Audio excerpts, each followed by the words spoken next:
there's a mythical mixtape that we lost. Lost from its home in the dashboard of my dad's old work truck, a white and rust 1988 Chevy S10 with a bench seat, no power steering, an AM radio, and a cassette deck.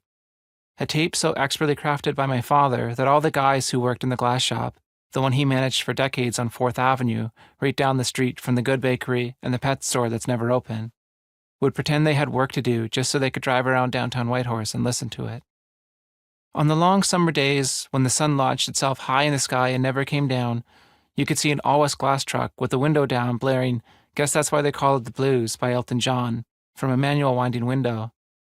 My dad never liked to have the extravagance of modern convenience in the bones of a work truck, and it was by a stroke of luck that this truck had a tape deck at all. When I think about dad rock, I think about the music of my father. Dad rock is a genre of loose origin and even looser definition, a box with blurred lines and fuzzy edges letting all things bleed in and out of it at will. The classic definition of the genre is born in garages, the golden age of AM radio, and air stained by the smell of cheap beer lingering in bronze bottles. Records you could buy for $1 in any record store with your eyes closed. Soaring guitar solos and anthemic classics that play well at any wedding around 9:30 p.m., before everyone is so drunk that they would like to make some regrettable memories, but deep enough into the night that somebody is showing how little they have learned about dancing.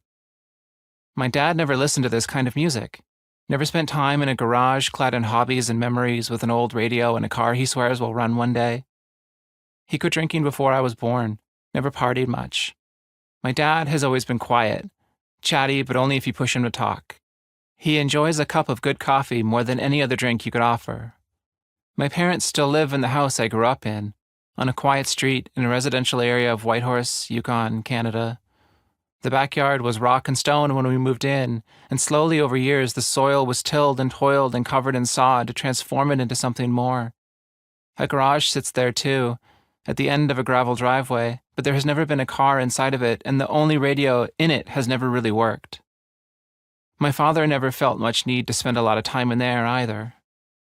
Instead, he spent what few hours he wasn't at work safely inside, with the stereo in the corner of a living room that has, in the years between then and now, been renovated time and again to remove all shades and tints of the memories that it held.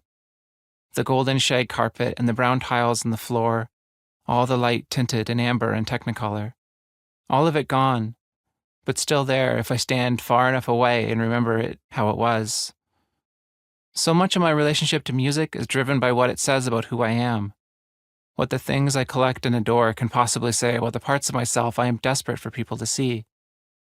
My dad has always taken to music privately. His albums weren't on display, and his music was played more often in headphones than in speakers, loud enough for him and no one else.